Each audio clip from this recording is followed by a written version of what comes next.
Hello students, कैसे हैं आप सभी लोग। मेरा नाम है Jaydeep Ameta from Saraswati international academy Vapi in collaboration with Vidya Mandir classes सूरत। और आज हम बात करने वाले हैं resolving power of optical instruments की। हमने अभी तक इंटरफेरेंस, डिफ्रैक्शन और पोलराइजेशन की बात करी थी। इसी से रिलेटेड एक टर्म आती है रिजॉल्विंग पावर। ऑप्टिकल इंस्ट्रूमेंट की रिजॉल्विंग पावर क्या होती है? तो जैसे आप डायग्राम में देख पा रहे हैं कि अगर दो ऑब्जेक्ट्स पास पास रखे हुए हैं, उनको वो ऑब्जेक्ट जो आपका ऑप्टिकल इंस्ट्रूमेंट है, क्या वो उनकी क्लियर इमेज बना पाएगा? और अगर बना पाएगा तो मिनिमम डिस्टेंस उन ऑब्जेक्ट के बीच की कितनी होनी चाहिए जिसपे ये क्लियर इमेज बना पाए? इसको कहते हैं रिजॉल्विंग पावर। तो अगर डेफिनेशन की बात करें तो नीचे लिखी हुई है, resolving power of an optical instrument is the ability of the instrument to produce distinctly separate images of two close objects। ठीक है, दो क्लोज ऑब्जेक्ट्स की डिस्टिंक्ट सेपरेट इमेज बनाना, इस एबिलिटी को हम बोलेंगे इसकी रिजॉल्विंग पावर। ओके, अब रेले जो थे उन्होंने बोला था कि अगर ऑब्जेक्ट ए और बी मान लो 2 पॉइंट पे रखे हुए हैं और वो अगर डिस्टिंक्ट रिजॉल्व किए जा सकते हैं तो उनकी रिजॉल्विंग पावर के कुछ फॉर्मूलाज उन्होंने दिए थे। जैसे माइक्रोस्कोप के केस में या टेलीस्कोप के केस में ये हम बातें करने वाले हैं। ठीक है, तो आप चाहें तो मैं डेफिनेशन यहाँ पे आपके लिए लिख सकता हूँ। तो डेफिनेशन आपके सामने है, resolving power of an optical instrument is the ability of the instrument to produce distinctly separate images of the two objects. जैसे यहाँ पे अगर दो ऑब्जेक्ट्स हैं, इनकी इमेज जो बन रही है वो रिजॉल्व नहीं कहलाएगी, क्योंकि दोनों एक दूसरे की इमेज में इंटरफेयर कर रहे हैं। देख रहे हैं आप, सेपरेट इमेज नहीं बन रही है, ये जस्ट रिजॉल्व है। और ये फुल्ली रिजॉल्व है जब इनके बीच का सेपरेशन, देखिए यहाँ पे टच होके इमेज बन रही है, जबकि यहाँ पे ये दोनों बिल्कुल सेपरेट इमेजेस यहाँ पे बना रहे हैं। तो ये फुल्ली रिजॉल्व इमेजेस कहलाती हैं जब डिस्टिंक्ट इमेजेस बना पाए दो क्लोज ऑब्जेक्ट्स की। ठीक है, अब माइक्रोस्कोप के केस में अगर मैं रिजॉल्विंग पावर लिखनी है तो देखिए यहाँ पे दो टर्म आती है, हमेशा ध्यान रखिएगा। एक तो आता है रिजॉल्विंग पावर, एक आती है रिजॉल्विंग लिमिट। ठीक है, लिमिट ऑफ रिजोल्यूशन या रिजॉल्विंग लिमिट, दो चीजें यहाँ पे आती हैं। तो हम इन दोनों के बारे में बात करेंगे। पहली बात है रिजॉल्विंग पावर की। तो लिखा है, resolving power of a microscope is defined as the reciprocal of the distance between two objects which can be just resolved when seen through the microscope। ठीक है, ये उनकी हो जाएगी रिजॉल्विंग पावर। अगर इसका फॉर्मूला देखें तो इसका जो फॉर्मूला अपने पास बनता है वो बनता है resolving power is equal to 2 mu sin beta divided by 1.22 lambda। This is the resolving power of a microscope। Clear? तो हमें ध्यान रखना है यहाँ पे, अगर म्यू साइन बीटा की बात करो तो साइन बीटा यहाँ पे कौन सा एंगल बन रहा है? This is beta. Mu sign beta को एक्चुअली आप बोल सकते हैं this is aperture. Mu sign beta basically यहाँ पे सब कैलकुलेट करते हैं तो ये आता है आपके पास न्यूमेरिकल अपर्चर। तो जो अपर्चर दे रखा है वो आप सीधा यहाँ पे यूज कर सकते हैं, numerical aperture is mu sign beta. दूसरा लैम्डा अपने को पता ही है, वेवलेंथ है, जो लाइट इस पे आ रही है उसकी wavelength. Refractive index of the medium between the objects and the objective, ये हो गया आपका म्यू। और जो थीटा है वो उस कोन का एंगल है जो ऑब्जेक्ट वहां पे बना रहा है लाइट के साथ। ठीक है, ये सारी बातें अपने को ध्यान रखनी है। बेसिकली आपको ये फॉर्मूला हमेशा ध्यान रखना है। और ये स्पेशली इसमें जो क्वेश्चन बनते हैं वो ये बनते हैं कि जो रिजॉल्विंग पावर है वो इनवर्सली प्रोपोर्शनल टू लैम्डा यहाँ पे आपको दे रखी है ना। इस पे बेस्ड क्वेश्चन जनरली बनते हैं। आपको रिजॉल्विंग पावर दो अलग अलग वेवलेंथ के कंपेयर करने को दे देंगे, तो आपको बस ये ध्यान रखना है कि is equal to proportional to 1/λ। Clear? ऐसे अगर टेलीस्कोप की बात करें, रिजॉल्विंग पावर ऑफ टेलीस्कोप, तो वो कितना हो जाएगा? वो डिफाइन होता है, resolving power of telescope is defined as the reciprocal of the smallest angular separation between the two distant objects whose images are to be seen separately। तो यहाँ जो आपको ये सेपरेशन दिख रहा है डेल्टा थीटा, इसका जो रेसिप्रोकल होगा वो कहलाएगा यहाँ की रिजॉल्विंग पावर। ओके, दो ऑब्जेक्ट्स हैं, इनका जो स्मॉलेस्ट सेपरेशन है, एंगुलर सेपरेशन जो है डेल्टा थीटा, उसका रेसिप्रोकल इज रिजॉल्विंग पावर। वो आप यहाँ से जब सॉल्व करते हैं तो रिजॉल्विंग पावर आती है यहाँ से d/1.22 लैम्डा। ये इंपॉर्टेंट फॉर्मूला है टेलीस्कोप के लिए, मोस्टली ये रिजॉल्विंग पावर पूछ ली जाती है। यहाँ d क्या है? d is the diameter of objective lens. ठीक है। ऑब्जेक्टिव लेंस कौन सा होता था? जो ऑब्जेक्ट के पास रखा होता था। तो diameter of objective lens this is D, और लैम्डा हम जानते हैं जो लाइट आ रही है उसकी वेवलेंथ। तो रिजॉल्विंग पावर ऑफ टेलीस्कोप, ये फॉर्मूला बहुत इंपॉर्टेंट बन जाता है। आसान सा फॉर्मूला है, ये याद रहना चाहिए हमें हमेशा। क्लियर है अच्छे से? चलिए, तो दो फॉर्मूलाज आपको बस इसमें ध्यान रखने हैं। बात करते हैं इन पे बेस्ड क्वेश्चंस की।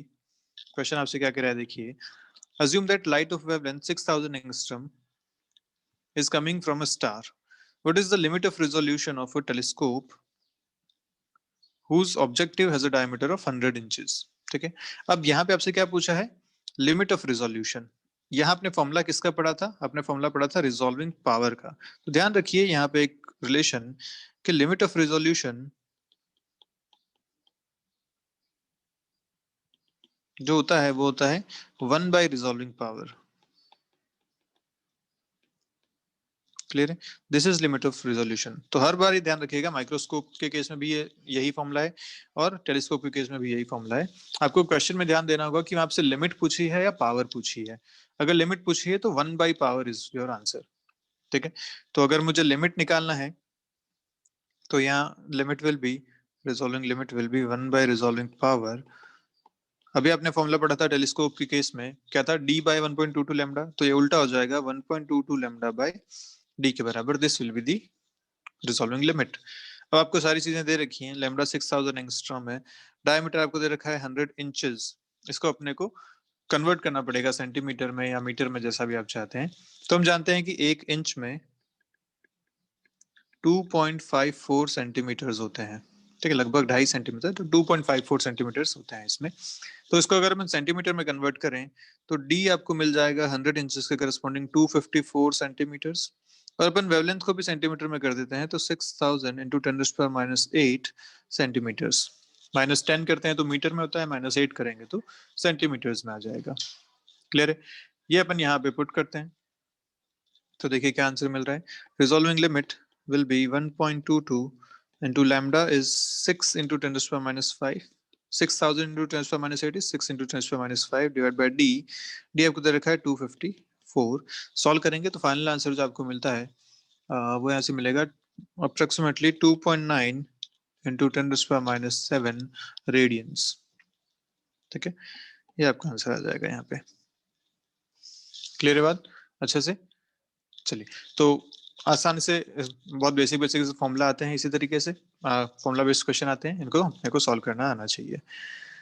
इसका जो लास्ट एक छोटा सा टॉपिक है पोलेरॉइड के बारे में, कि पोलेरॉइड क्या होते हैं और कहाँ कहाँ यूज होते हैं, उस पर एक छोटा सा अपना पोर्शन बचा हुआ है। इसके बाद अपन आज क्वेश्चंस करने वाले हैं प्रीवियस ईयर नीट और जेई मेंस के।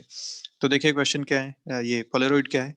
पोलेरॉइड एक मटेरियल है जो लाइट को पोलराइज करता है। हमने पढ़ा था ना, पोलराइज करना मतलब जो इलेक्ट्रिक फील्ड इन दो डायरेक्शंस में, दो प्लेन्स में होता है, उसे किसी भी एक प्लेन में लेके आना, इसको कहते हैं पोलराइजेशन ऑफ लाइट।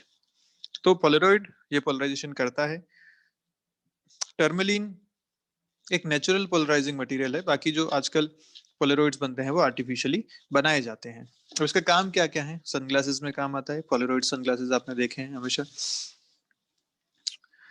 फिल्टर्स बनाने के काम आता है, लेबोरेटरी में काम आता है, हेडलाइट्स, ये सारे आपके सामने लिखे हुए हैं, आप इनको पढ़ सकते हैं कि ये इनका यूज है पोलरॉइड्स का। ठीक है, चलिए आगे बढ़ते हैं, बात करते हैं क्वेश्चंस पे। तो पहला क्वेश्चन आपके सामने है, नीट 2020 में क्वेश्चन पूछा गया था आपसे। देखिए क्या कह रहा है question. Assume that light of wavelength 600 nanometer is coming from a star. The limit of resolution of telescope whose objective has a diameter of 2 meter is। सीधा सीधा क्वेश्चन आपसे नीट में पूछा था रिजॉल्विंग लिमिट पे। तो लिमिट ऑफ रिजोल्यूशन क्या होता है? 1 बाय रिजॉल्विंग पावर। फॉर्मूला इसका हो जाएगा, अभी लिखा था 1.22 लैम्डा बाय डी के बराबर। ठीक है, यहाँ पे लैम्डा आपको दे रखा है 600 इंटू 10⁻⁹ मीटर, नैनोमीटर मतलब, और डायमीटर दे रखा है 2 मीटर के बराबर। यहाँ पुट करते हैं तो रिजोल्विंग लिमिट कितनी मिल जाएगी आपको? 1.22 into 600 into 10⁻⁹ divided by 2। Clear है? यहाँ से आप इसको सॉल्व करके अपना फाइनल आंसर बता सकते हैं। बड़ा आसान सा है। ठीक है, चलिए देखते हैं नेक्स्ट क्वेश्चन क्या कह रहा है। वैसे जब आप इसको सॉल्व करेंगे तो मैं आपको आंसर बता देता हूँ। आंसर इसका आएगा ए 3.66, ये इसका आंसर आना चाहिए। ठीक है, नेक्स्ट देखिए क्वेश्चन क्या कह रहा है आपसे। An astronomical refracting telescope will have large angular magnification and higher angular resolution when it has an objective lens of. तो अपने को पता है भैया कि जब एस्ट्रोनॉमिकल टेलीस्कोप की बात करते हैं तो हमने पढ़ा था टेलीस्कोप, उसके हमने केस में हमने बोला था कि जो एंगुलर मैग्निफिकेशन इसका बनता है, एंगुलर मैग्निफिकेशन, उसका फॉर्मूला था आपके पास, मैंने बोला भी था कि याद रखना है क्योंकि आसान सा फॉर्मूला होता है, F O by F E मतलब focal length of objective divide by focal length of eyepiece. ये इसका एंगुलर मैग्निफिकेशन था। और अभी हमने देखा कि इसका जो एंगुलर रिजोल्यूशन होता है या रिजोल्विंग, जो यहाँ पे रिजोल्विंग पावर आपसे बोली जाती है, एंगुलर रिजोल्यूशन जो होता है, जिसको आप रिजोल्विंग पावर भी कहते हैं, ये होता है डी बाय 1.22 लैम्डा के बराबर। ठीक है, अब इसने क्वेश्चन क्या पूछा है कि will have large angular magnification high angular resolution, मतलब ये दोनों ही क्वांटिटीज अगर ज्यादा होनी चाहिए। तो पूछा है कि फोकल लेंथ ऑब्जेक्टिव के केस में कितना होना चाहिए और डायमीटर कितना होना चाहिए। तो बस सीधा सीधा से ऐसे दिख रहा है हमें कि अगर ये बड़ा करना है तो एफ ओ बड़ा होना चाहिए, ऐसे ये पूरी क्वांटिटी बड़ी करनी है तो डी भी बड़ा होना चाहिए। और दोनों ही ऑब्जेक्टिव लेंस के केस में लिखे जाते हैं, diameter is also for objective lens, F O focal length of objective lens. तो दोनों बातें उसके केस में है, दोनों लार्ज होनी चाहिए। तो अपना आंसर जो यहाँ से आ जाएगा large focal length and large diameter. सीधा सीधा फॉर्मूला बेस्ड ये आपसे एक्सप्रेशन पूछे गए थे। नेक्स्ट देखते हैं, ये आपका क्वेश्चन है यहाँ पे, देखिए क्या कह रहा है। The ratio of resolving powers of an optical microscope for two wavelengths is this. तो माइक्रोस्कोप के केस में आपसे पूछा है, अभी हमने पढ़ा था माइक्रोस्कोप के केस में रिजॉल्विंग पावर का फॉर्मूला क्या होता है। Resolving power for a microscope is 2 mu sign beta divided by lambda, ये आपने फॉर्मूला पढ़ा था अभी। तो इससे हमें दिख रहा है कि रिजॉल्विंग पावर जो है वो इनवर्सली प्रोपोर्शनल लैम्डा है, यही मैंने आपको बोला था कि याद भी रखना है आपको इस केस में। तो बस सीधा सीधा अपन लिख सकते हैं कि resolving power in case of 1 by resolving power in case of 2 will be equal to lambda 2 by lambda 1, inverse ratio हो जाएगा। लैम्डा 2 आपको दे रखा है 6000 एंगस्ट्रॉम, ये दे रखा है 4000 एंगस्ट्रॉम, आंसर इज 3/2। सीधा सीधा आपका आंसर आ जाएगा यहाँ से, ये ऑप्शन। क्लियर है, आसान से क्वेश्चन है। देखिए नेक्स्ट क्वेश्चन क्या कह रहा है। A line aperture whose width आपको दे रखी है यहाँ पे इज 0.02 सेंटीमीटर। तो लाइन अपर्चर, ठीक है, is placed immediately in front of a lens of focal length 60 centimeter. The aperture is illuminated normally by a parallel beam of wavelength this. The distance of the first dark band of the diffraction pattern from the center of the screen is, ये आपसे पूछा गया। तो basically question आपसे पूछ रहा है ऐसा कि यहाँ पे एक अपर्चर है, ठीक है, जिसको आपने बोला था ए डिफ्रैक्शन के केस में, यहाँ स्क्रीन है और यहाँ पे आपने जस्ट एक लेंस रख दिया है, कन्वर्जिंग लेंस ऐसा, ठीक है। फोकल लेंथ इसकी दे रखी है 60 सेंटीमीटर्स और हम जानते हैं कि जब यहाँ से लाइट आएगी, बोला है कि पैरेलल बीम आ रही है लाइट का, इस तरीके से आ रहा है यहाँ पे लाइट, तो यहाँ पे डिफ्रैक्शन होगा और डिफ्रैक्शन के बाद जो इमेजेस बनेगी सेंट्रल मैक्सिमा अगर यहाँ है तो ये सारी जो पैरेलल लाइट आ रही है वो यहाँ जाके कन्वर्ज हो जाएंगे, ऐसा होगा सेंट्रल मैक्सिमा के केस में। तो यहाँ से हम ये बता पा रहे हैं कि इन दोनों के बीच की डिस्टेंस कितनी होगी, जितनी ये फोकल लेंथ है उतनी ये डिस्टेंस होनी चाहिए, क्योंकि जब पैरेलल रेज आती हैं तो लेंस से टकराने के बाद फोकस पे जाके कन्वर्ज होती हैं। जब फोकस पे कन्वर्ज हो रही है तो this screen should be the focus point, इसका मतलब 60 सेंटीमीटर ये अपने को कैपिटल डी मिल गया। तो इस केस में अपने को सारी चीजें आ गई। आपको ए दे रखा है यहाँ पे 0.02 सेंटीमीटर्स, यहाँ पे आपको फोकल लेंथ मतलब कैपिटल डी मिल गया 60 सेंटीमीटर्स, आपको लैम्डा दे रखा है यहाँ पे 5 इंटू 10⁻⁵ सेंटीमीटर्स, ठीक है। अब आपसे पूछा क्या है, the distance of the first dark band of the diffraction pattern from the centre of the screen. हम जानते हैं कि यहाँ पे एक सेंट्रल मैक्सिमा बनता है इतना बड़ा, ठीक है। सेंट्रल मैक्सिमा जहाँ खत्म होता है वहीं पे डार्क बैंड शुरू होगा। तो बेसिकली आपसे ये सेंट्रल मैक्सिमा का हाफ ये पूछा गया है, half of the central maxima, ठीक है। ये डिस्टेंस y अगर देखें, this is half of the width of central maxima, ठीक है। क्यों? क्योंकि फर्स्ट डार्क बैंड मतलब जहां सेंट्रल मैक्सिमा खत्म होगा वहीं से पहला डार्क बैंड शुरू होगा, तो वो हो जाएगा डिस्टेंस सेंटर से, तो half of the width of the central maxima. हम जानते हैं कि सेंट्रल मैक्सिमा की जो विड्थ होती है 2 लैम्डा डी बाई डी होती है, तो यहाँ पे हाफ पूछा है तो डी लैम्डा बाई ए, ये आपका आंसर हो जाएगा। सारी चीजें गिवन है। आपका फाइनल आंसर जो मिलेगा, डी आपको दे रखा है 60 सेंटीमीटर्स, लैम्डा आपको दे रखा है 5 इंटू 10⁻⁵ और ए आपको दे रखा है 0.02 सेंटीमीटर्स। सॉल्व करेंगे तो फाइनल आंसर आपको मिल जाएगा 0.15 सेंटीमीटर्स यहाँ से। ठीक है, आपको ट्राई करके देखिए, ये आंसर आपको यहाँ से मिल जाएगा। क्लियर है बात? चलिए देखते हैं नेक्स्ट क्वेश्चन क्या बोल रहा है। In a diffraction pattern due to single slit of width a, the first minima is observed at an angle 30 degree. ठीक है भैया, 30 डिग्री पे फर्स्ट मिनिमा इसने दे दिया। आगे इसने बोला when light of wavelength 5000 angstrom is incident on the slit, तो लैम्डा भी दे दिया। the first secondary maxima is observed at an angle of, maxima कहाँ मिलेगा अगर मिनिमा यहाँ पे मिल रहा है तो। क्लियर, कैसे कर सकते हैं? तो अपने को पता है डिफ्रैक्शन के केस में हमने बात की थी मैक्सिमा और मिनिमा की।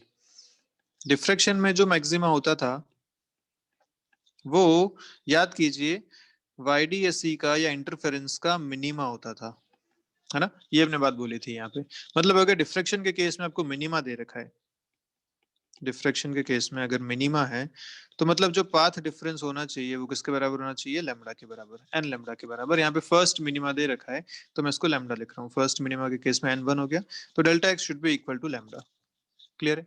और क्योंकि यहाँ एंगल आपको 30 डिग्री दे रखा है, हम जानते हैं कि भैया अगर ये ऐसा स्लिट है, यहाँ पे स्क्रीन बन रही है, जैसे सेंट्रल मैक्सिमा, यहाँ से 30 डिग्री के एंगल पे आपको फर्स्ट मिनिमम मिल रहा है। तो हमें ये भी पता है कि जो पाथ डिफरेंस यहाँ बनता है वो कितना बनता है? ए साइन थीटा के बराबर। जैसे आप डबल स्लिट में बना देते हैं डी साइन थीटा, वैसे यहाँ बनता है ए साइन थीटा के बराबर। ए इस स्लिट की विड्थ होती है, तो a sine theta should be equal to lambda. यहाँ से हमें एक इक्वेशन मिल गई है। थीटा दे रखा है आपको 30 डिग्री, तो a into sine 30 is equal to lambda, या फिर यहाँ से आपको ए मिल गया 2 लैम्डा के बराबर, क्योंकि साइन 30 इज हाफ, उधर जाएगा, ए मिल गया 2 लैम्डा। ठीक है, अब बात करते हैं सेकेंडरी मैक्सिमा की डिफ्रैक्शन के केस में। फॉर सेकेंडरी मैक्सिमा, तो मैक्सिमा के लिए जो पार्ट डिफरेंस यहाँ पे होता है वो इंटरफेरेंस में जो मिनिमा होता था वो होता है 2n-1 lambda by 2।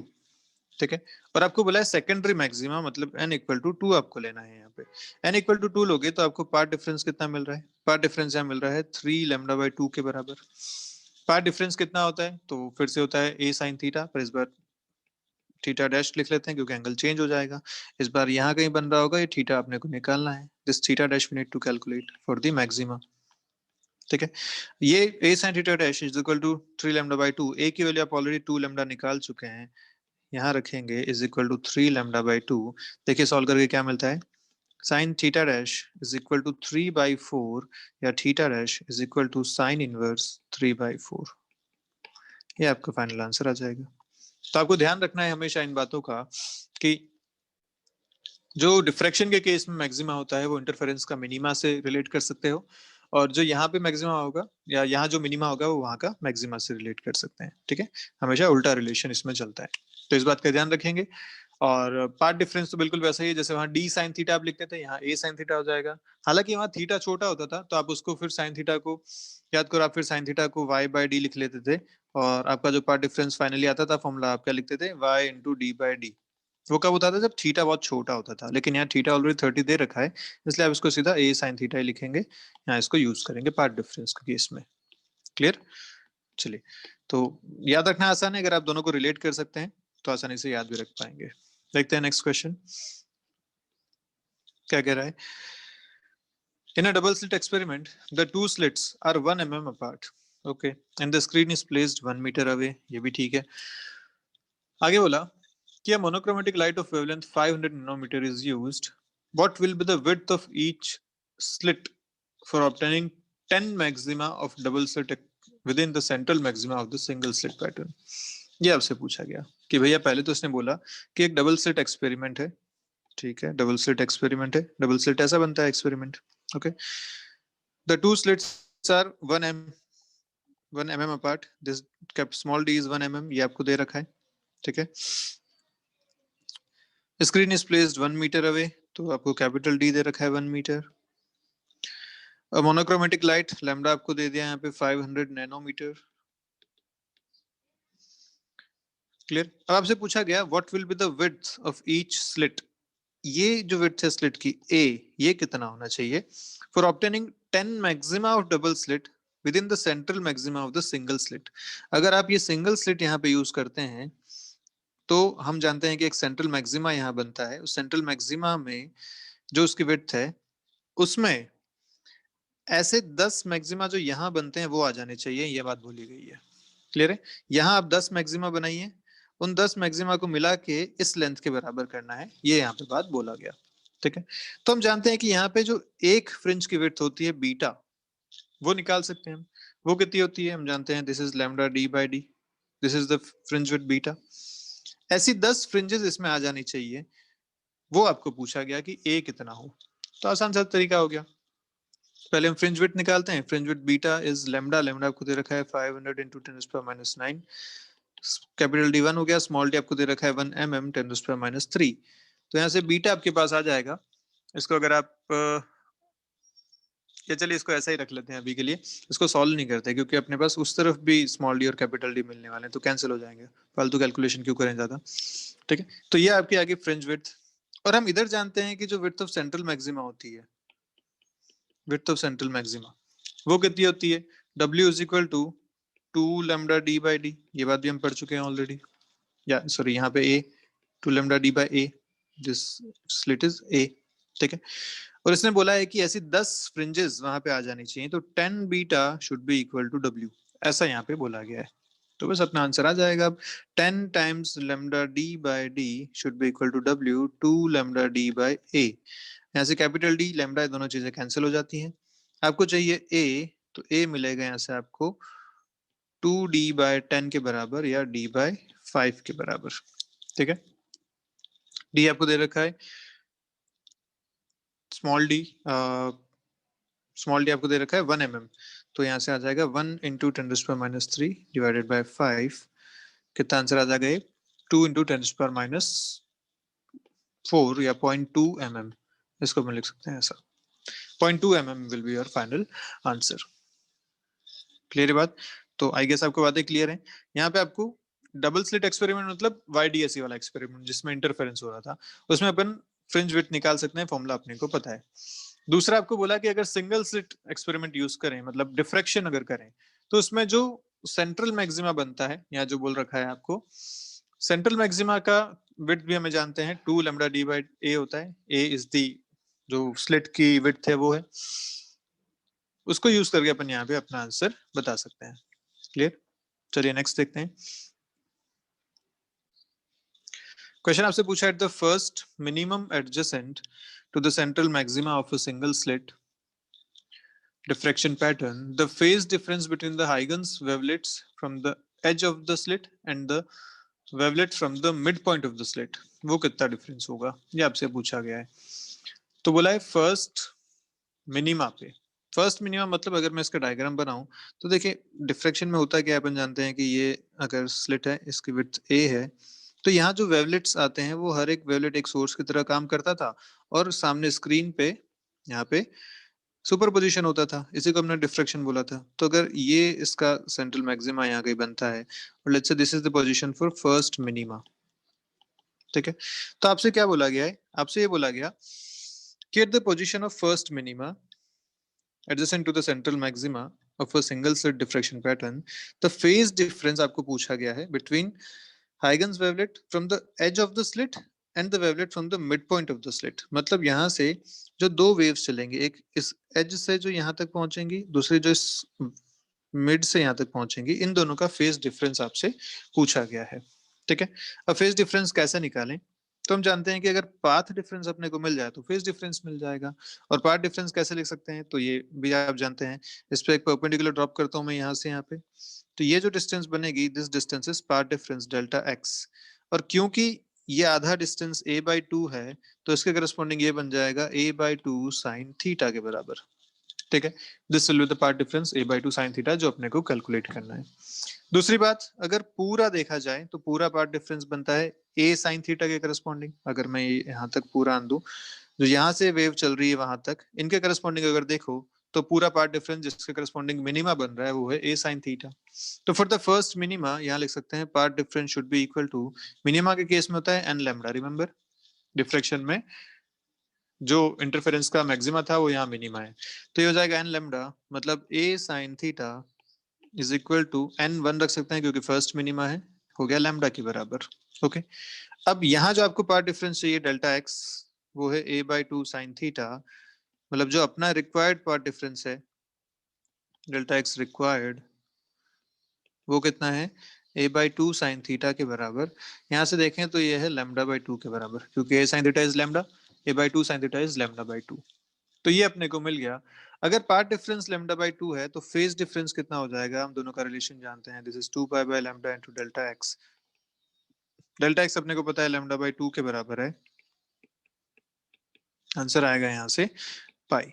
So pi is the phase difference between the two wavelets जो दोनों एक एक सोर्स की तरह बिहेव कर रहे हैं, एक जो एज पे है दूसरा जो मिड पॉइंट पे है। इन दोनों से जो वेव्स निकलेंगी वो दोनों वहां पे पाई वाले पाई के फेज डिफरेंस के साथ मिलेंगी।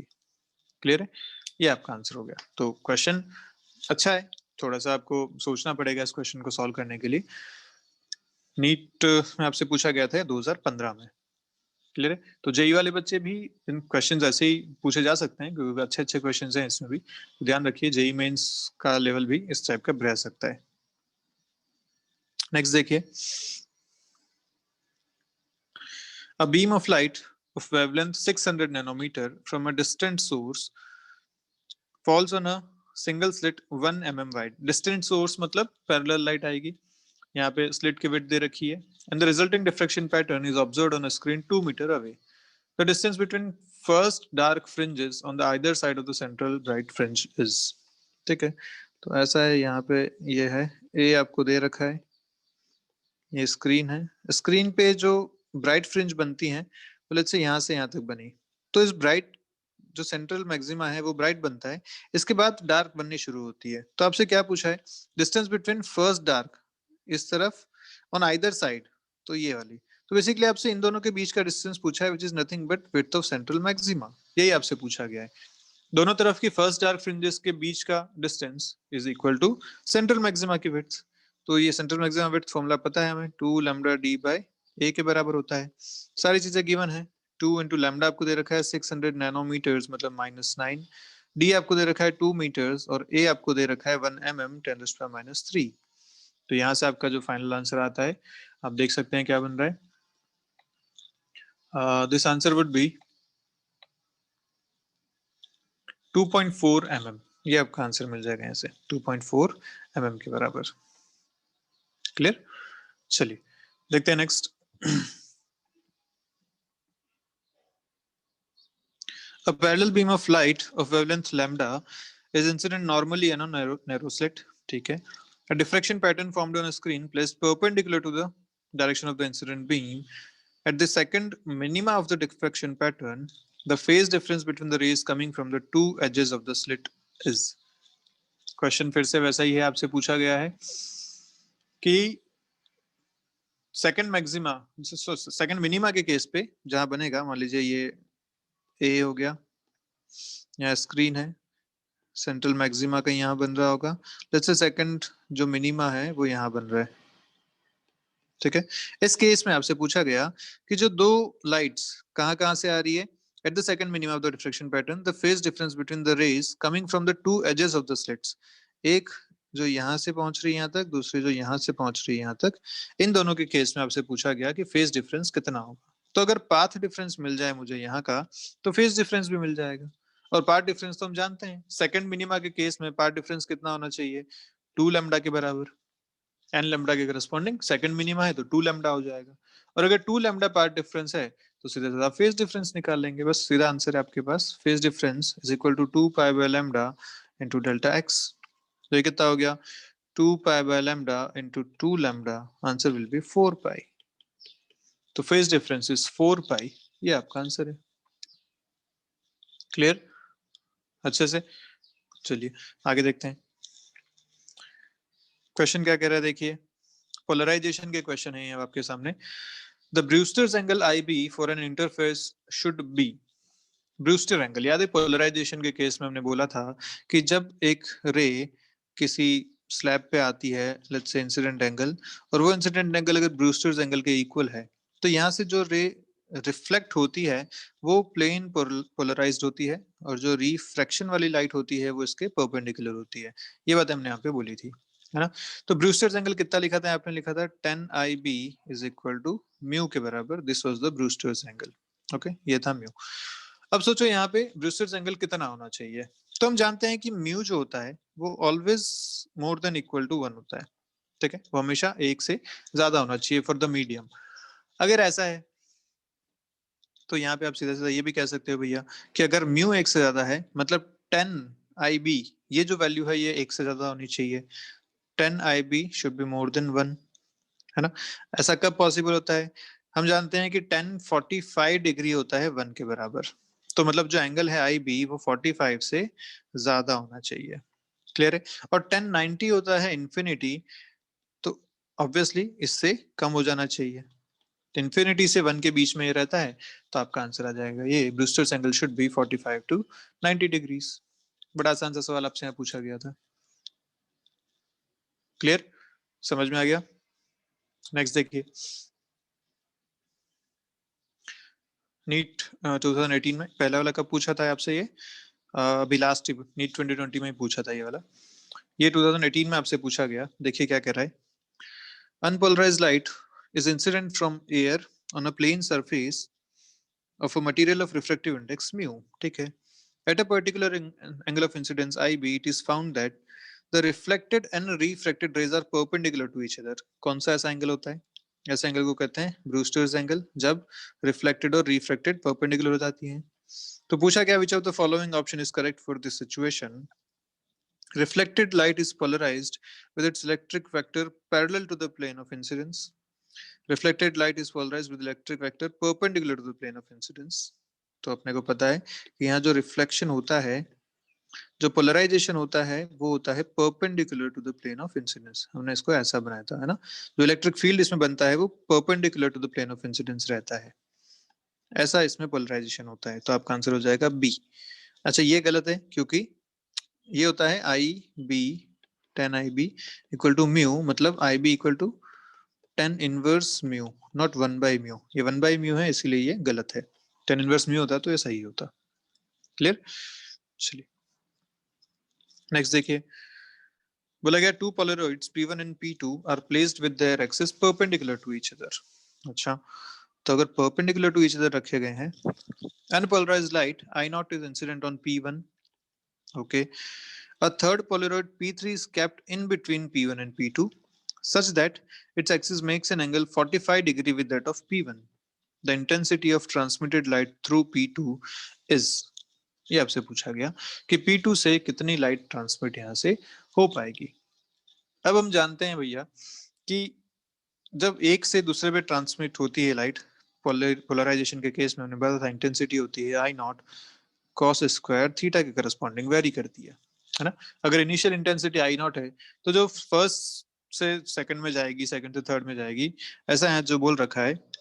देखो पोलराइज, एक पोलरॉइड यहाँ रखा हुआ है, एक पोलरॉइड यहाँ लिखा हुआ है, this is P1, this is P2, और बीच में रखा है P3, ठीक है। बोला है कि ये और ये दोनों परपेंडिकुलर हैं ऐसे, और ये जो है ये 45 डिग्री पे है इन दोनों के। तो इन दोनों का एंगल थीटा 45 दे रखा है। और सोचो अगर ये दोनों परपेंडिकुलर थे और ये 45 पे है तो ये भी 45 हो जाएगा। तो बेसिकली आपको यहाँ जो चीजें दे रखी हैं ये सारी ऐसी हैं। तो इसको मैं लिखता हूँ I3, मतलब थर्ड से निकलने के बाद जो इंटेंसिटी हो जाएगी वो I0 cos स्क्वायर थीटा हो जाएगी। फिर जब वो आगे चल के सेकंड से फिर से निकलेगा तो I2 को लिखा जाएगा I3 cos स्क्वायर थीटा, क्योंकि I3 से जो निकली अब वो फिर से 45 डिग्री के एंगल पे जा रही है, तो फिर से एक cos स्क्वायर थीटा आएगा। तो आप अगर टोटल देखना चाहो I2 को तो मैं लिख सकता हूँ this will B I0 cos square theta cos square theta. यहाँ पे थीटा सेम है इसलिए ऐसा हो गया, थीटा 1 थीटा 2 हो जाता अगर अलग अलग होते तो I0 cos square, sorry cos की पावर 4 थीटा, ऐसा आंसर आ जाएगा। तो ये आ गया I0 cos 45 दे रखा है यहाँ पे। 45 कितना होता है 1/√2 की पावर 4, तो होता है 1/4। तो आंसर आ जाएगा I0/4 के बराबर। तो आपका जो यहाँ से आंसर आ रहा है कितना आ रहा है I0/4। Option A this will be your answer, ठीक है।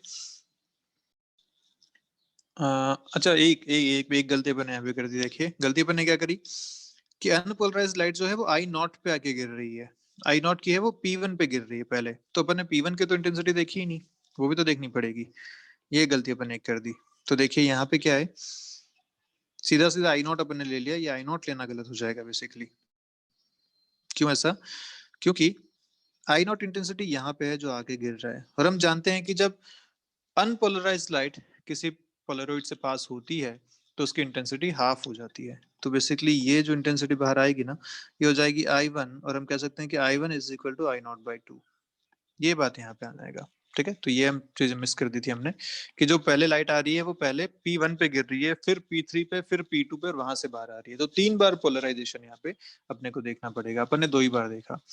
तो यहाँ पे एक बात समझ में आ गई कि चलो P1 से जो बाहर आई वो I1 हो जाएगी। अब जो I3 पे गिरेगी वो I1 के करस्पॉन्डिंग देखी जाएगी, और I2 पे जो गिरेगी वो I3 के करस्पॉन्डिंग देखी जाएगी। यहाँ से जो लाइट निकलेगी उसकी इंटेंसिटी I3 है, यहाँ से जो लाइट निकलेगी उसकी इंटेंसिटी I2 है। अब ये दोनों अपन यूज कर रहे हैं, तो I2 हो जाएगा, I3 की जगह मैं रख सकता हूँ I1 cos स्क्वायर थीटा, और I1 की जगह रखा सकता है I0/2, I0/2, I0/2। ये चीज आएंगे तो यहाँ से फाइनल आंसर आएगा I0/8 के बराबर। This will be our answer, I0/8। Clear है? तो अपन ने एक इनिशियल पोलराइजेशन मिस कर दिया था, इसलिए अपना आंसर गलत पहले अपन ने निकाल लिया था। बट पोलराइजेशन दोनों तरफ मतलब 3 बार यहाँ पे हो रहा है, तीनों से एक एक बार लाइट पास हो रही है, तो तीनों को करस्पॉन्डिंग लिखा जाएगा। क्लियर? फर्स्ट वाला ध्यान रखिए, जब भी अनपोलराइज्ड लाइट किसी पोलराइड से निकलती है तो वो हमेशा इंटेंसिटी हाफ कर देता है उसकी।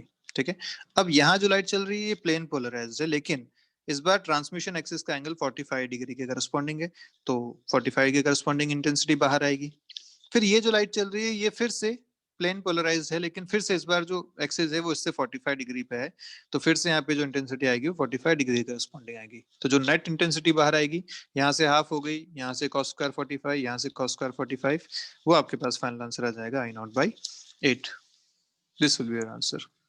ठीक है, देखते हैं नेक्स्ट। पूछा गया आपसे, which of the phenomena is not common to sound and light waves? दोनों में से कौन सा कॉमन नहीं है, ये आपसे पूछा है।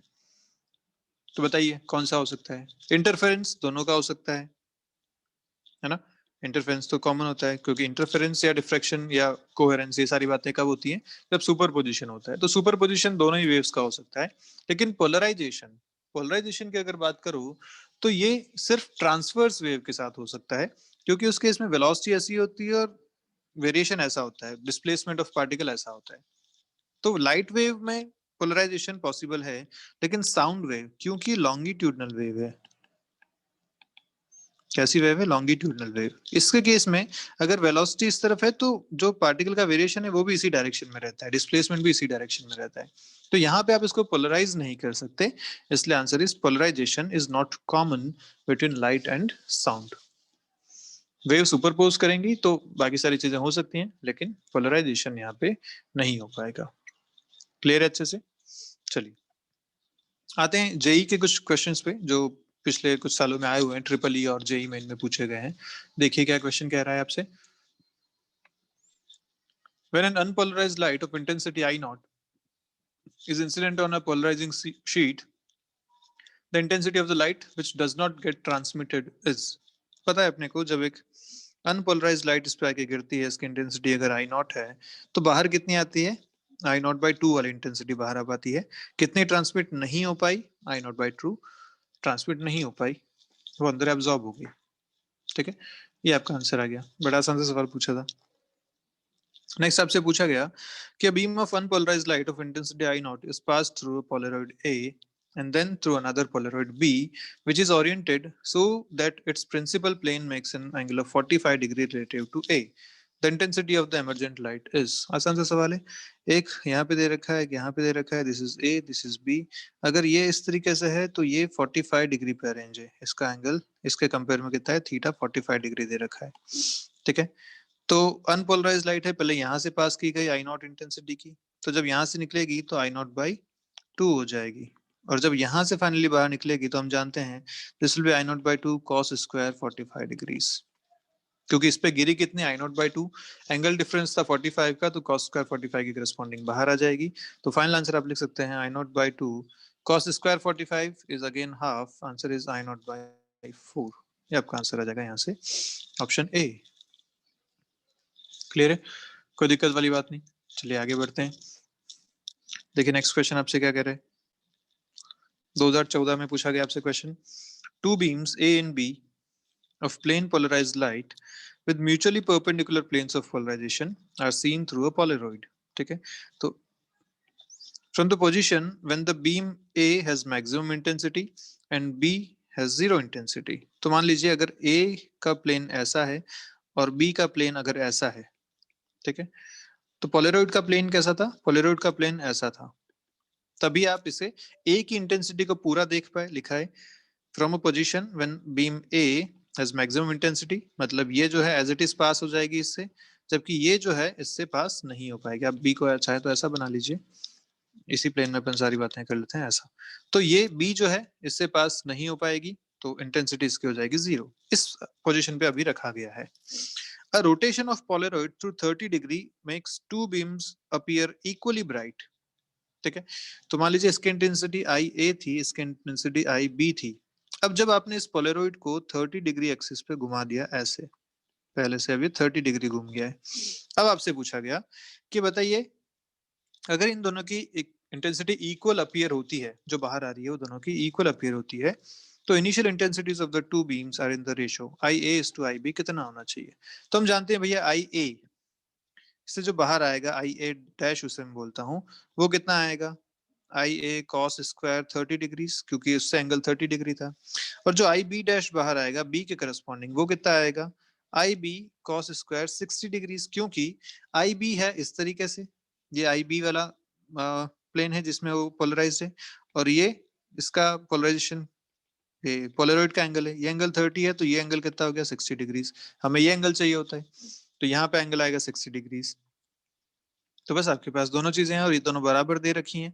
जब बराबर दे रखी हैं तो आई ए डिवाइडेड बाई आई बी ये हो जाएगा आपका cos square 60 divide by cos square 30।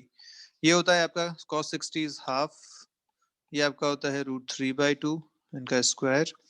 तो 2 और 2 ये तो कैंसिल हो गए, बच्चा 1/3। ये आपका आंसर हो जाएगा फाइनल आंसर। ठीक है, 1/3 is your final answer. Clear है बात, तो कर सकते हैं आई गेस इस टाइप के क्वेश्चंस अब आप आसानी से कर पाएंगे, कोई दिक्कत वाली बात अब नहीं होगी। ठीक है, चलिए आगे बढ़ते हैं, देखते हैं नेक्स्ट क्वेश्चन क्या कह रहे हैं। 15th, assuming human pupil to have a radius of 0.25 centimeters and a comfortable viewing distance of 25 centimeters, the minimum separation between two objects that human eye can resolve at 500 nanometer wavelength is। ये आपसे पूछा गया है।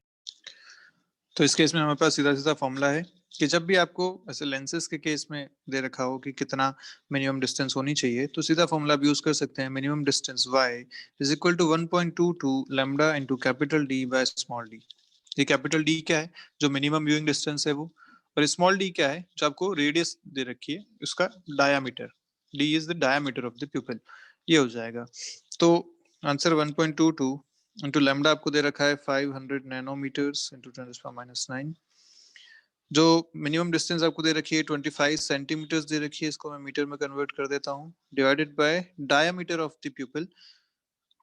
तो diameter of the pupil lens है basically, तो कितना हो जाएगा डायमीटर 2 इंटू रेडियस 0.25 इंटू 10⁻²। सब मीटर्स में अपन यहाँ कन्वर्ट कर दिया है। फाइनल आंसर जो आपको यहाँ से मिलेगा वो मिलेगा 30 into 10⁻⁶ metres which is 30 micrometres. ये आपका आंसर आएगा यहाँ से।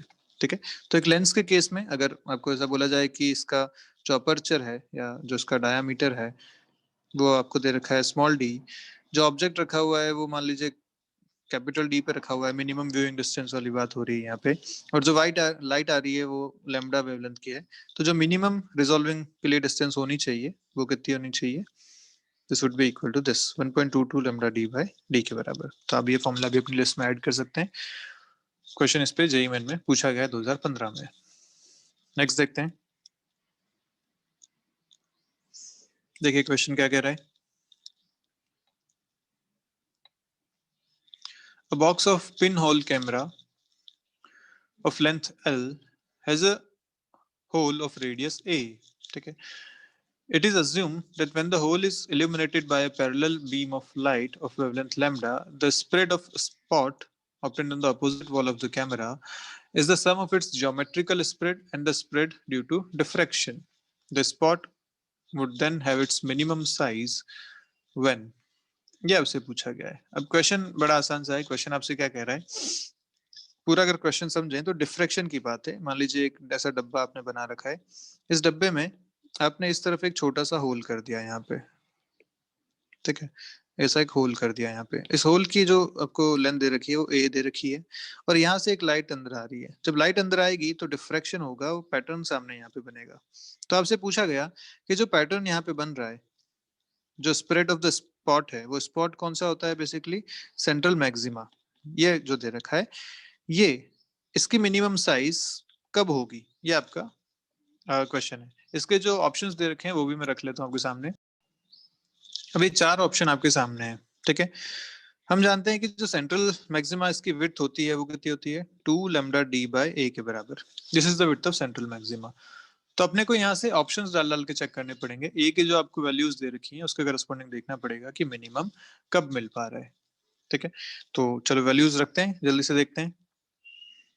अगर फर्स्ट ऑप्शन रखूं तो मैं यहाँ रखूंगा ए को lambda L, root lambda L के बराबर. अगर विड्थ देखता हूं तो कितना आता है, 2 लैम्डा डी बाय ए. ए आपके पास हो गया यहाँ पे रूट लैम्डा एल के बराबर. ये हो गया. देखिए यहाँ से कितना आ रहा है, और ये जो डी है यहाँ पे, ये डी क्या है, डी इज द डिस्टेंस. ये वाली डिस्टेंस है ना सोर्स से स्क्रीन की, और ये बेसिकली पूरे लेंथ ऑफ द बॉक्स है, यही है एल. तो बेसिकली आप डी की जगह एल लिख सकते हो यहाँ पे, क्योंकि स्क्रीन वो एकदम सामने वाली दीवार पे बना रहा है इमेज, तो एल ही उसकी कैपिटल डी हो जाएगी. यहाँ से देखो तो कितना बन रहा है, ये आपको मिल जाएगा लैम्डा एल ऊपर, तो 2 रूट लैम्डा एल ये आ रहा है. जबकि यहाँ पे आपको कुछ और दे रखा है, तो ये आंसर नहीं हो पाएगा. ऑप्शन अगर बी देखो तो आपको दे रखा है a equal to again lambda L, और उसके करस्पॉन्डिंग आंसर आपको दे भी रखा है. रूट में 4 है, बाहर आ जाएगा तो 2 रूट लैम्डा एल आ जाएगा, जो कि यहाँ पे है. तो यस, बी आपका आंसर हो जाएगा. क्लियर है. तो क्वेश्चन बहुत घुमा फिरा के ऐसा दिया हुआ है, समझने में थोड़ा सा मुश्किल लगता है, लेकिन क्वेश्चन है बहुत आसान सी बात. आपको बस सेंट्रल मैक्सिमा की विड्थ यहाँ पे देखनी है, वो भी गिवन ऑप्शन से मैच करके. जिसमें आंसर आ रहा है वो आपका आंसर हो जाएगा. क्लियर है. चलिए आगे बात करते हैं. देखते हैं 2018 में आपसे क्या क्वेश्चन पूछा गया. Unpolarised light of intensity I passes through an ideal polarizer A. ठीक है. Another identical polarizer B is placed behind A. The intensity of light beyond B is found to be 1 by 2. Now another identical polarizer C is placed between A and B. The intensity beyond B is now found to be I by 8. The angle between polarizers A and C is. ये आपसे पूछा गया है ए और सी के बीच का angle कितना होगा. तो बिल्कुल वैसा ही क्वेश्चन है जैसा अभी आपने किया था. रिमेंबर हमने जो नीट वाले क्वेश्चन सॉल्व कर रहे थे उसमें ऐसा ही क्वेश्चन एक आपने किया था. तो क्या करना पड़ेगा, एक पोलराइजर है यहाँ पे, मान लीजिए ए है, इस पे जब आई इंटेंसिटी आती है, ओके, ये बेसिकली आई बाई 2 और आई बाई 8 ऐसा लिखा गया है. तो जब आई आई तो यहाँ से जब बाहर आएगी तो आई नॉट बाई 2 बाहर आएगी, ये भी हम जानते हैं. आई बाई 2 लिख लीजिए यहाँ पे, आई बाई 2 यहाँ से बाहर आ जाएगी. ठीक है. और ऐसा बोला गया भाई कि जब बी यहाँ पे रखा हुआ है, तो ये लाइट जब इस पे गिरती है तो अभी आई बाई 2 के करस्पॉन्डिंग गिर रही है और बाहर आनी चाहिए. लिखा है कि जब बी से बाहर आती है तब भी आई बाई 2 ही बाहर आती है, मतलब बी से बाहर आ रही है आई बाई 2. इसका मतलब ये दोनों बिल्कुल पैरेलल रखे गए हैं, ऐसा हम कह सकते हैं, है ना. ये दोनों पैरेलल हैं, तभी जो इंटेंसिटी उस पे गिरी वो इंटेंसिटी फाइनली बाहर भी आ गई. तो ए और बी के बीच का अगर एंगल देखो तो ये है 0 डिग्री. क्लियर. तभी जितनी इंटेंसिटी अंदर गई थी उतनी बाहर आ सकती है. अब आपने क्या किया, इन दोनों के बीच में एक सी को और रख दिया ऐसा, और बोला कि अब जब सी से इंटेंसिटी बाहर आ रही है वो, sorry, the intensity beyond B is now found to be I by 8. Clear. तो यहाँ से आई बाई 2 आई थी, ये हम जानते हैं, और यहाँ से आई बाई 8 बाहर आ रही है. क्लियर. तो सी का जो एंगल है वो ए से कितना होना चाहिए पूछा गया. तो मान लीजिए ये एंगल अगर थीटा है, क्लियर? तो ये एंगल भी थीटा हो जाएगा क्योंकि इन दोनों का ए और बी दोनों पैरेलल थे, तो ए का सी से जो एंगल है वही बी का भी सी से एंगल होगा। तो अपन आराम से लिख सकते हैं कि जो फाइनल इंटेंसिटी बाहर आएगी वो कितनी आएगी, I/2 cos square theta is equal to I/8। ये आपका आंसर आ जाएगा। क्लियर बात? कैसे? I/2 यहाँ से चली तो इधर से आएगी I/2 cos स्क्वायर थीटा के करस्पॉन्डिंग बाहर, फिर वो यहाँ चली तो फिर से एंगल थीटा का डिफरेंस है तो फिर से cos स्क्वायर थीटा आ जाएगा। ये टोटल दे रखा है आपको I/8 के बराबर इज इक्वल टू 1/4। ये मिल गया अपने को। ये कब होता है? तो आप लिख सकते हैं cos theta will be equal to 1/√2। कब होता है? जब थीटा 45 डिग्री होता है। तो ये आपका आंसर आ जाएगा। क्लियर? तो पोलराइजेशन वाले क्वेश्चन बहुत आसान से आते हैं, इस तरीके से अपन इनको कर सकते हैं। ठीक है, देखिए नेक्स्ट क्वेश्चन क्या कह रहा है। 2018 का क्वेश्चन आपसे पूछा था, the angular width of the central maxima in a single slit diffraction pattern is 60 degrees. Okay, तो अगर सेंट्रल मैक्सिमा यहाँ पे आपको दे रखा है तो अपन जानते हैं सेंट्रल मैक्सिमा कैसा बनता है कि यहाँ जो ग्राफ बन रहा होगा इंटेंसिटी ऐसी बनती है यहाँ पे सेंट्रल मैक्सिमा के केस में। ठीक है, तो एंगुलर विड्थ इसकी दे रखी है 60 डिग्रीज के बराबर, और हम जानते हैं कि यहाँ एक मिनिमा मिलेगा और मिनिमा के करस्पॉन्डिंग जो पाथ लेंथ डिफरेंस आता है वो कितना आता है, एन लेमडा। तो फर्स्ट मिनिमा के करस्पॉन्डिंग यहाँ लेमडा और यहाँ माइनस लेमडा ऐसा मिल जाएगा, और ये एंगल दे रखा है 60 degrees. The width of the slit is 1 micrometer. A आपको दे दिया 1 micrometer. The slit is illuminated by monochromatic light waves, monochromatic plane waves. If another slit of same width is made near it, Young's fringes can be observed on a screen placed at a distance 50 centimeter. Okay, तो आपने बोला है कि जब एक slit से आप बना रहे थे तो ये आपको विड्थ मिल रही थी जिसका जो एंगल दे रखा है 60 डिग्री आपको दे रखा है। ठीक है, ये था सेंट्रल मैक्सिमा के केस में। तो आपने क्या किया, ऐसी एक स्लिट और पास में और बना दी। ठीक है, इस केस में जो आप यहाँ स्क्रीन पे देख रहे हैं जो कि स्क्रीन 50 सेंटीमीटर है, तो इस बार यंग्स डबल स्लिट वाला केस हो गया। If the observed fringe width is 1 centimetre, इस बार जो यहाँ बीटा बन रहा है वो 1 सेंटीमीटर के बराबर बन रहा है। तो what is the slit separation distance? तो आपसे पूछा है स्मॉल डी ये कितना होना चाहिए। ठीक है, ये दो आपको केसेस दे रखे हैं। ओके, तो अब फर्स्ट केस से अपन क्या निकाल सकते हैं? फर्स्ट केस से अपन ये निकाल सकते हैं भैया कि जो स्लिट विड्थ बनती है, मान लीजिए यहाँ से यहाँ तक स्लिट की विड्थ बनी है, यहाँ आपका ये ए है ऐसा। ठीक है, तो ये जो पाथ डिफरेंस है, अपन जानते हैं पाथ डिफरेंस कितना होता है। अगर टोटल पाथ डिफरेंस देखो तो आप थीटा के करस्पॉन्डिंग लिख सकते हो, ये कितना हो जाएगा, this a sine theta is equal to कितना टोटल लेंथ है, ये 2 लैम्डा के बराबर। क्लियर? पाथ डिफरेंस टोटल कितना है, 2 लैम्डा। तो यहाँ से अपने को मिल जाएगा a sine theta equal to 2 lambda, या फिर इसको अगर सॉल्व करें तो ए आपको दे रखा है, थीटा आपको दे रखा है 60 डिग्रीज, तो अपन लिख सकते हैं ऐसे lambda, lambda will be a/2 sine theta. A आपको दे रखा है 10⁻⁶/2 साइन 60 डिग्रीज। ठीक है, या अच्छा इसको ऐसा ना करके थोड़ा सा अपने को यहाँ गलती कर दी अपन ने। आप इसको a साइन थीटा सीधा नहीं ले पाएंगे क्योंकि ये परपेंडिकुलर इस तरीके से नहीं बन रहा। देखिए फिर से मैं इस डायग्राम को बनाता हूँ। जो डायग्राम यहाँ पे बनता है,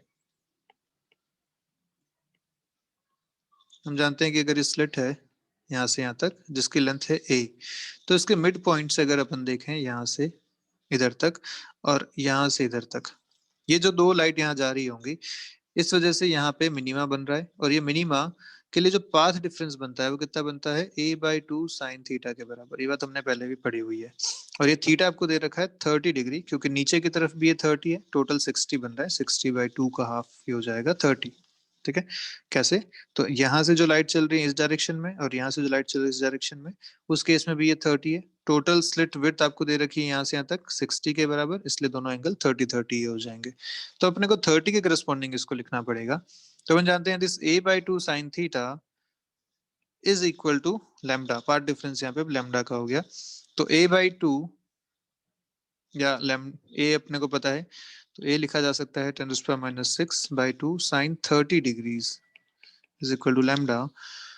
साइन 30 इज हाफ, तो यहाँ से आ जाएगा 10⁻⁶/4 इज इक्वल टू लैम्डा। ये आपको लैम्डा मिल गया एक बार। अब दूसरे पे आते हैं, जब YDAC वाला केस दे रखा है, तो YDAC वाले केस में बीटा, बीटा का फॉर्मूला क्या होता है? लैम्डा D बाई डी के बराबर। ये होता है बीटा आपका।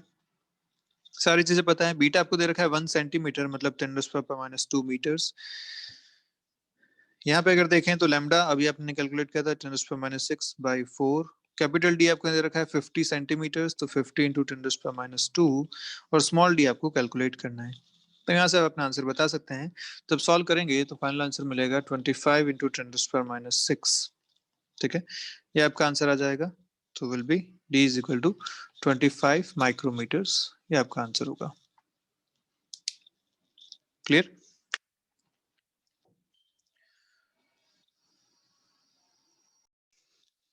चलिए, तो क्वेश्चन आई गेस आपको क्लियर है। आगे बढ़ते हैं। ठीक है, तो क्वेश्चंस अपने यहाँ सारे खत्म हो गए। ठीक है, तो अपना जेई मेंस और नीट के अपने कुछ प्रीवियस क्वेश्चन यहाँ पे देख लिए रिलेटेड टू पोलराइजेशन और डिफ्रैक्शन। इंटरफेरेंस के क्वेश्चन हम ऑलरेडी पहले कर चुके हैं, क्लास में भी हमने कुछ क्वेश्चंस किए हैं। तो इसके साथ ही आपका चैप्टर खत्म होता है। अब मिलते हैं नेक्स्ट वीडियो में, तब बात करेंगे अपन मॉडर्न फिजिक्स के कॉन्सेप्ट्स की। शुरू करेंगे फोटो इलेक्ट्रिक इफेक्ट से और फिर आगे बढ़ेंगे। ठीक है, तो चलिए मिलते हैं नेक्स्ट क्लास में। तब तक के लिए बाय बाय। पढ़ते रहिए, कोई डाउट है तो पूछिए।